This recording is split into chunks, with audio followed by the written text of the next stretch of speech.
Alo, Trà Vinh xin chào các bạn. Hôm nay thì mình chia sẻ cái bánh nếp lá dứa nha, bánh ít nếp xào nhưng mà với cái nhân đậu xanh thịt heo, mặn mặn ngọt ngọt, thơm béo bùi, ngon hơn cả bánh ít bột nếp nữa. Thì mời các bạn mình cùng vào bếp thực hiện bánh ngon cho cả nhà thưởng thức luôn nha. Đầu tiên là mình có 200g đậu xanh khô ngâm cho nở mềm và thêm 700ml nước nấu chín. Bên này là 300g thịt nạc mình xay sẵn ra trước á. 2 cái củ hành tím cũng băm sơ sơ vậy nè để xào cho nó thơm. Phần nếp thì mình dùng ở đây nửa ký ha, vo cho sạch.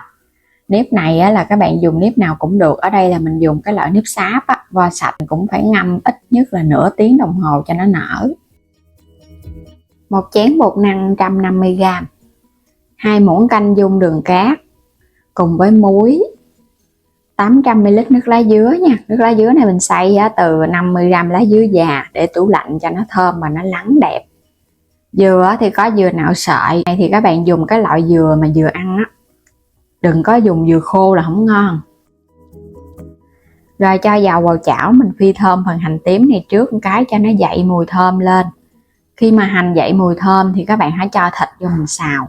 Nhớ để lửa lớn cho phần thịt này nó săn và nó tơi rời ra, nó không có bị chảy nước. Thường xào nhân là các bạn nhớ cho thịt vô là để lửa lớn. Là cho tiếp phần đậu xanh đã nấu chín vô. Đậu xanh mà nấu chín cho nó hơi khô thì xào nhân nó nhanh. Còn các bạn lỡ mà nấu nó hơi còn ẩm ướt thì mình xào nó hơi lâu chút xíu để cho phần nhân nó khô.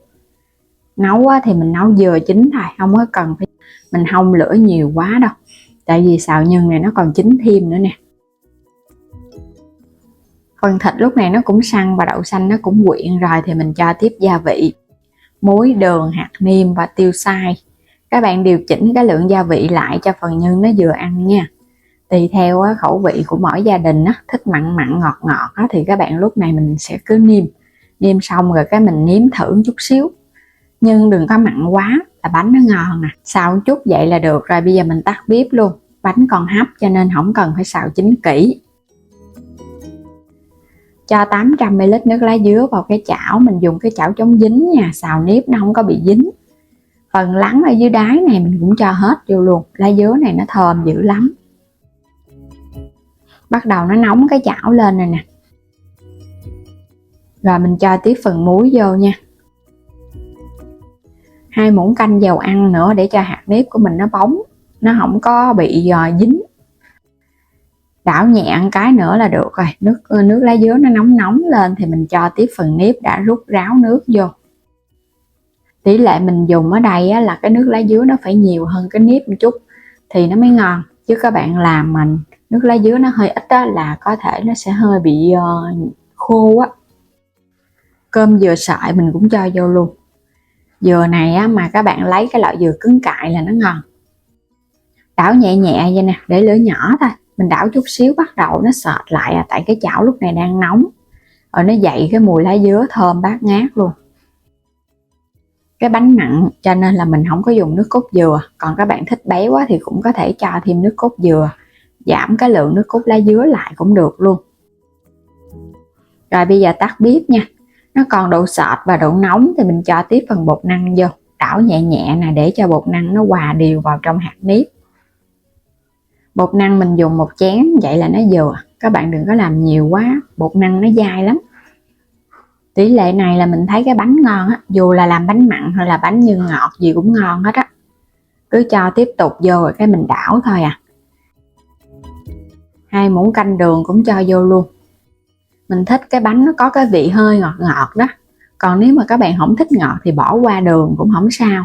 Mình cho muối không cũng được luôn nha. Đảo cho nó quyện đều thì lúc này các bạn thấy hạt nếp bắt đầu nó sánh lại vậy nè. Và nó quyện thành khối không có bị chảy.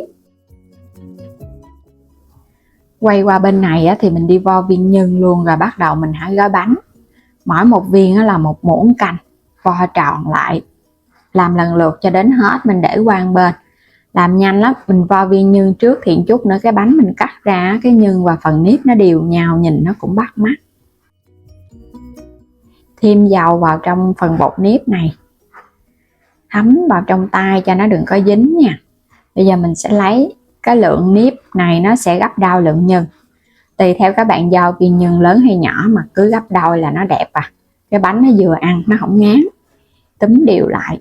Nhồi nếp xong á, mà các bạn thấy hạt nếp của mình nó bao phủ, nó dẻo, vậy là nó ngon nè. Rồi lót ở bên dưới cái miếng giấy chống dính, hoặc là có lá chuối các bạn lót lá chuối nha. Mình cũng làm lần lượt cho đến hết, vo sẵn hết một lần rồi cái đem đi hấp. Bánh mình làm xong hết rồi nè các bạn. Những cái bánh tròn tròn nhìn thấy cưng quá chừng luôn, màu xanh bắt mắt tự nhiên từ lá dứa nữa. Mình thấy làm bánh lá dứa là nó thơm mà, dù là bánh nào mà có lá dứa vô nó cũng hấp dẫn hết á. Nó vừa thơm mà nó vừa ngon nữa. Rồi bây giờ sẽ chất vào trong cái nồi hấp nha. Ở bên bếp ấy là mình bắt sẵn nồi nước sôi, để khi hấp mình dễ tính thời gian, chứ các bạn không bắt sẵn nước sôi là không có biết được cái bánh khi nào nó chín đâu. Bây giờ mình đậy nắp, mình để ở lửa trung bình thôi ha, đừng có để lửa cao quá. Các bạn hấp trong vòng nửa tiếng đồng hồ cho nó chín. Trong thời gian hấp thì các bạn cũng có thể xả hơi nước vài lần á, cho nếp nó đừng có bị nhão. Bánh chín xong á, là mình lấy nó ra, chờ cho nó nguội là mình ăn nó mới ngon. Những cái sợi dừa nè, nó hòa lẫn vào trong hạt nếp, kết hợp màu xanh tự nhiên từ lá dứa nữa. Phần nhân nó đậu xanh, nó vàng vàng, nó ló ra bên ngoài, vàng óng ánh luôn, thơm phức từ mùi lá dứa, ngon quá chừng các bạn ha.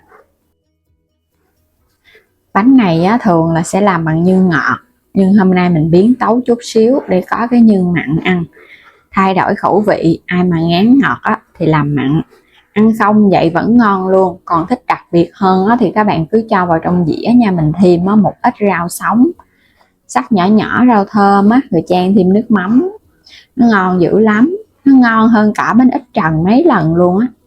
Nó có thêm hạt nếp nữa, nó bùi bùi từ bên trong, dẻo dẻo từ bên ngoài, thơm phức bao phủ cái mùi lá dứa cùng với dừa sợi giòn giòn sực sực nữa. Ngon mà dễ dàng. Mình thấy bánh này á chưa ai làm, mình làm thử mà thấy ngon nên chia sẻ cho các bạn nè. Thường á là làm bằng nếp nhưng mà nhân ngọt, còn nhân mặn đậu xanh này á là chưa ai chia sẻ luôn. Ngon lắm, mình ăn rất là thích, ăn một hơi mấy cái được luôn mà không ngán. Thường là ăn bánh ngọt là thích, nhưng mà ăn chút xíu là dễ bị ngán. Còn bánh mặn mặn vậy nè, ăn hoài được hoài luôn á, no thôi à chứ không ngán. Và bây giờ cảm ơn các bạn đã luôn theo dõi ủng hộ kênh. Nếu chưa đăng ký thì bấm đăng ký ủng hộ kênh Alo Trà Vinh và Alo Trà Vinh 2 nữa nha. Và mời các bạn bấm vào góc trái video xem sản phẩm mua ủng hộ mình. Xin chào tạm biệt, hẹn gặp lại các bạn ở những video tiếp theo.